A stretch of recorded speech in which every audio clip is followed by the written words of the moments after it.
Imagine a mini power supply in your house or car that made it possible for you to be off the grid. What if that source of energy was totally clean and powered by simple tap water? Well, a Greek scientist claims to have created a machine that converts water into power. As part of our occasional innovation series, special correspondent Malcolm Brabant traveled to the inventor's island home. Physicist Petros Zagrafos spent 30 years trying to work out how, using minimal energy, he could break down the water molecule H2O into its component parts, hydrogen and oxygen. Now he thinks he's cracked it with this, his mini power station, which he hopes will help reverse global pollution. Since I have children and grandchildren, my son has just made me a grandfather. I cannot go on watching this planet being so violently abused. George Schurl from southern Germany, whose company makes solar panels, is interested in helping develop and market the invention. He headed out of Athens for a nearby Greek island to inspect it for the first time. For the people, this would be exactly what they want, exactly what they can use at home. But for the big energy suppliers, this will be a problem, because if everybody takes his own energy, nobody will need the grid anymore. In the inventor's modest home, there was a last-minute technical briefing beneath the bust of Zeus, the ancient Greek god who dispensed power through thunderbolts. Then colleague Pantelis Kotsianis gave a demonstration. We have no wires, no external wires from the grid connected to the system. It's standalone. We connect later on to the mains. We get off the grid, and then we'll put the water from the glass into this tube. And within 40 seconds, about, we'll have the power to power the whole house. Right now that we are off the grid and turn off the switch, we'll prove that this connector has no power at all. There's no power on this connector. So I'm putting some water slowly right now.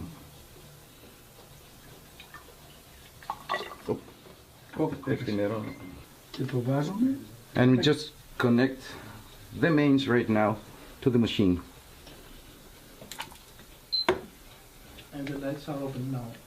And you can just, well, basically you can run the whole house. And you can turn on the TV and anything else you want right now. How much power you have? How much power you have now? You're producing right now? It's about 800 watts. Which was enough to enable the inventor's wife to prepare lunch. The average American house needs about 30,000 watts per hour. It's a very brand new technology, never existed before. We're using frequencies. With frequencies, you don't have to use high power. You don't need to use excessive energy or really any energy at all in order to get the fuel that you need, hydrogen. Every rock or every bridge, it has a very specific resonance. When you vibrate a system at a specific frequency, which is the system's frequency, that system would break. So you don't need force to do that. It's similar to the biblical story of trumpets destroying the walls of Jericho. This is the Acropolis in Athens, not Jericho, but the temples date from the same era. It was not a religious miracle that brought down Jericho's walls, but sound waves from the trumpets.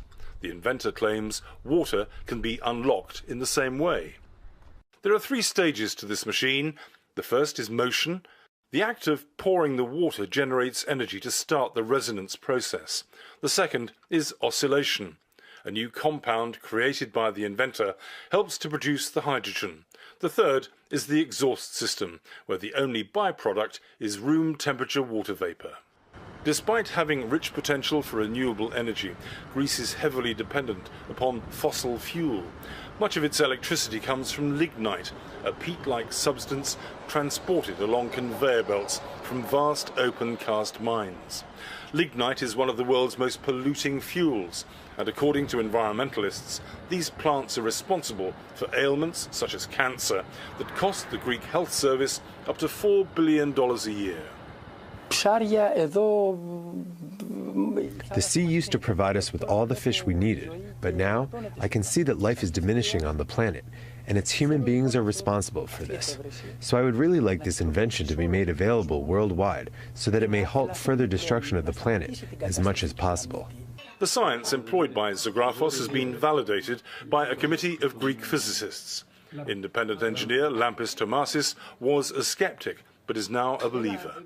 I use the spectrum analyzers, I use the analyzers for the exhaust fumes, I use the oscilloscopes and the other instruments as well. And I am convinced now that the instrument is working perfectly, does not produce any dirt to the environment, and the only product produced is hydrogen, which is very clean for the environment. Drink some water. 2 hours after the machine was started, it needed topping up. We added some fuel to our system, so we depleted it with running everything in the house. The team behind this project has rejected several multi-million-dollar offers to the rights to the invention because they want to control what happens to it. But they're fairly optimistic, and they're talking in terms of this possibly being the start of a new age. But there has to be a word of caution, because there have been several other great Greek innovations in the past that have died at birth. They've been strangled by red tape and vested interests. To obtain an independent assessment, we went to the Niels Bohr Institute in Copenhagen, named after one of the most important contributors to modern physics and the atomic age. I'm extremely skeptical of the way that it allegedly is functioning. I seriously doubt that there is excess energy from this device. Jakob Frederiksen says the invention would be fantastic if true. But first he says the science must be subjected to peer review, and that other experts need to be able to reproduce the results. He believes that using frequencies to split hydrogen and oxygen is valid, but doubts the process can yield sufficient extra power. Let's assume that we have this huge molecule of water, right? Oxygen and hydrogen bound together in the water molecule. In order to split this, you need to really pull it apart. I mean, split these atoms apart. Now you have spent quite a lot of energy to split them. You can regain a part of that energy by combining them by combustion processes. You already spent the energy to split it, and you only get part of that energy back when you recombine it by burning the hydrogen. And that difference will not be a positive one. In response, the Greeks say they'll happily agree to a peer review once they've obtained a worldwide patent. They also insist their system does not conform to the standard rules of electrolysis or separating of hydrogen and oxygen. George Schurl, the German businessman, headed towards home, satisfied with the Greeks' claims that their process uses minimal energy and is highly efficient. He predicted that if all went well, many home power stations could go into production within a year. I was really excited about this invention, and it was 100% or over 100% fulfilled, and I'm really satisfied that I did this trip, because I did not expect that the machine runs as we have seen as it runs. I want this invention to spread as far as possible, to the last village in Africa where the children don't have an electric light to read and study by.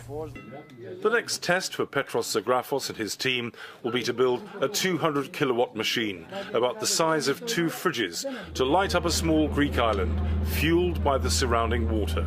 He hopes to stage a trial within the next 6 months. For the PBS NewsHour, I'm Malcolm Brabant in Greece.